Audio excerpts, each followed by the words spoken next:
Let's get into Manchester United a little bit more because, of course, Ruben Amorim also coming under the spotlight.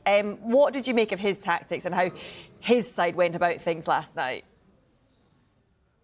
Shocking, Joe. I thought they were terrible. They were so bad. And in the end, Tottenham just decided to defend. It was one of the worst. I think it is actually probably the worst Manchester United final performance I've ever seen.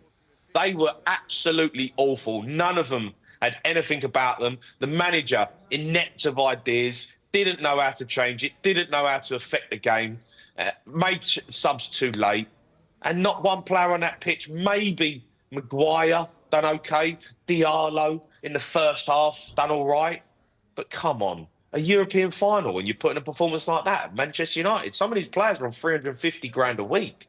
Unbelievable, the performance they put in. Yeah, because, I mean, from a player's perspective, how much responsibility do they have to take for simply just not turning up in a final? Yeah. Look, obviously it's on the players as well. But if you're playing in a system that don't work, and you're playing in a system that just doesn't work for this team, Bruno Fernandes has been their only decent player this season. Really, played him centre midfield, so he's having to run around everywhere. That's not where you want Bruno Fernandes. You want Bruno Fernandes at the high end of the pitch, getting in pockets and making key passes. Bruno Fernandes is getting the ball off the keeper. He's getting the ball off the back four. You don't want to do that. That's not his game. I just couldn't believe what I was watching. When I see Bruno Fernandes and Casemiro in midfield, I'm thinking, what a touch. Because they've just completely stifled Bruno Fernandes' game. He is not a centre midfield player. He's never been a centre midfield player. He's a good player, can play anywhere. He's a great player when you play him in the right position. Play him as a number 10, that's where he affects the game. I couldn't believe what they were doing, Man United, and they were absolutely shocking all over the park. Every single one of them should have been ashamed of themselves of the performance they put in. It was terrible. And, I mean, we've heard from Amorim saying he would walk away if the club didn't want him. He should walk. Yeah, well, he should walk. He does seem to have the backing of the board, though. So what would it take for that to change, given their league position, given the fact they've just lost in this final?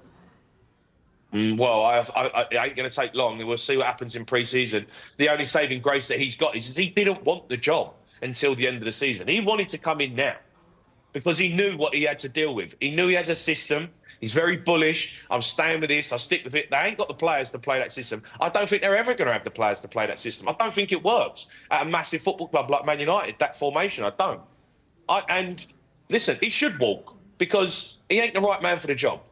He's not the right man for the job. And the performances he's put in since he's come there have been shocking. He nearly saved their season by crawling their way to a Europa League final. But then you put in that performance in a Europa League final, you've got to look at it as a manager and go, this is nowhere near good enough. The players are not obviously, they can't take on board what I want to do. He should walk, but no one walks anymore because there's too much money on offer. So he's not going to walk, and pride from himself, he'll believe that he can try and turn it around. I don't see any positives. Does he deserve a window to see if he can bring in some players, turn things around? Who are they going to bring in? Who's going to join Man United? They're 16th in the table. They've got no European football. And everyone knows that the club is cost-cutting, the wages, they're getting rid of everyone. Jim Ratcliffe's just like a fire sale. Everyone's up for sale. Who actually is going to want to join Man United and really take that club? All right, Cunha, he's a really good player. I like him. You're getting him from Wolves. I'm talking about players who are going to make a massive difference. You need 6 or 7, not 1 or 2. That football club is in a disarray. So that's the problem I've got. You give them a window. Are they really going to change? There's more problems there at Man United than just what's on the football pitch. There's so many things wrong there. Yeah, OK, finally, Jamie, we saw some pretty exuberant celebrations from yourself on social media. Rumours around that you've pulled a muscle. Any truth that you're a doubt for tonight's show? I'm done with neck, Joe. I'm really struggling. I've pulled my neck. I can't move. I've got to move. I'm moving like an old man. I'm going to try and make the parade tomorrow. But I tell you what, it was worth every moment. I can't believe I got my top off on camera. It's a ridiculous movement from me, but it is what it is. Spurs are back. We're in the Champions League. And Arsenal, they can stick it to you.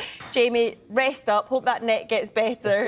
Enjoy the celebrations. We'll talk to you again soon. Thank you.